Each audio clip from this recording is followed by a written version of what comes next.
Hi, Bridge kids. This is Miss Patty from Columbia campus, and I'm going to be reading to you Beatrice Potter, Peter Rabbit. So here it goes. I hope you're all doing well. Once upon a time, there were 4 little rabbits, and their names were Flopsy, Mopsy, Cottontail, and Peter. They lived with their mother in a sandbank underneath the root of a very big fir tree. "Now, my dear," said Mrs. Rabbit one morning, "you may go into the field or down the lane, but don't go into Mr. McGregor's garden. Your father had an accident there. He was put in a pie by Mrs. McGregor. Now run along and don't get into mischief. I'm going out."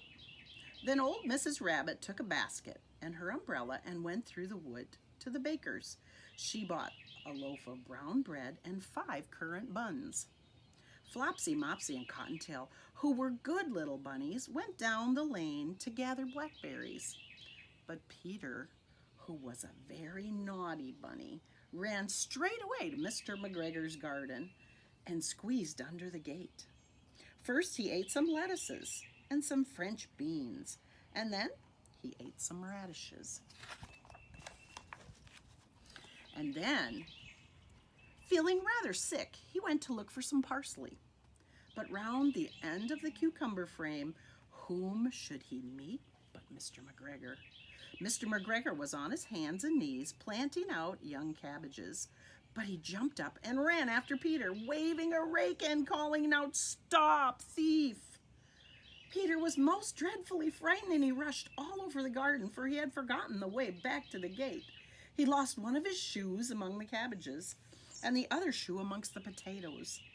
After losing them, he ran on 4 legs and went faster, so that I think he might have gotten away altogether if he had not unfortunately run into a gooseberry net and got caught by the large buttons on his jacket. It was a blue jacket with brass buttons, quite new. Peter gave himself up for lost and shed big tears, but his sobs were overheard by some friendly sparrows, who flew to him in great excitement and implored him to exert himself.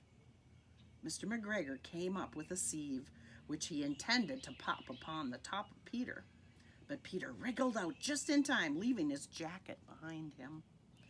And he rushed into the tool shed and jumped into a can. It would have been a beautiful thing to hide in if it had not had so much water in it. Mr. McGregor was quite sure that Peter was somewhere in the tool shed and perhaps hidden underneath the flower pot.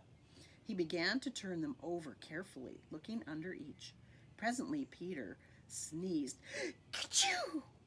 Mr. McGregor was after him in no time and tried to put his foot upon Peter, who jumped out of a window, upsetting 3 plants. The window was too small for Mr. McGregor, and he was tired of running after Peter. He went back to his work. Peter sat down to rest. He was out of breath and trembling with fright, and he had not the least idea which way to go. Also, he was very damp from sitting in that can. After a time, he began to wander about, going lippity-lippity and not very fast, and looking all around. He found a door in a wall, but it was locked, and there was no room for a fat little rabbit to squeeze underneath. An old mouse was running in and out over the stone doorstep, carrying peas and beans to her family in the wood. Peter asked her the way to the gate, but she had such a large pea in her mouth that she could not answer. She only shook her head at him. Poor Peter began to cry. Then he tried to find his way straight across the garden, but he became more and more puzzled. Presently he came to a pond, and where Mr. McGregor filled his water cans. A white cat was staring at some goldfish. She sat very, very still, but now and then the tip of her tail twitched as if it were alive. Peter thought it best to go away without speaking to her. He had heard about cats from his little cousin, Benjamin Bunny. He went back toward the tool shed, but suddenly, quite close to him, he heard the noise of a hoe. Scritch, scratch, scratch, scritch. Peter scuttered underneath the bushes. But presently, as nothing happened, he came out and climbed upon a wheelbarrow and peeped over it. The first thing he saw was Mr. McGregor hoeing onions. His back was turned toward Peter, and beyond him was the gate. Peter got down very quietly off the wheelbarrow and started running as fast as he could go along the straight walk behind some black currant bushes. Mr. McGregor caught sight of him at the corner, but Peter did not care. He slipped underneath the gate and was safe at last in the wood outside the garden. Mr. McGregor hung up the little jacket and the shoes for a scarecrow to frighten the blackbirds.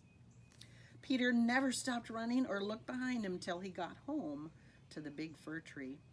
He was so tired that he flopped down upon the nice soft sand on the floor of the rabbit hole, and he shut his eyes. His mother was busy cooking. She wondered what he had done with his clothes.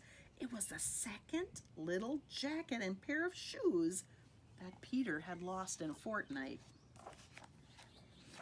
I am sorry to say that Peter was not very well during the evening. His mother put him to bed and made some chamomile tea, and she gave a dose of it to Peter, 1 tablespoonful to be taken at bedtime. But Flopsy, Mopsy, and Cottontail had bread and milk and blackberries for supper. The end. I hope you enjoyed that, boys and girls, and we can hardly wait to get back to Bridge Kids together. All right, bye for now.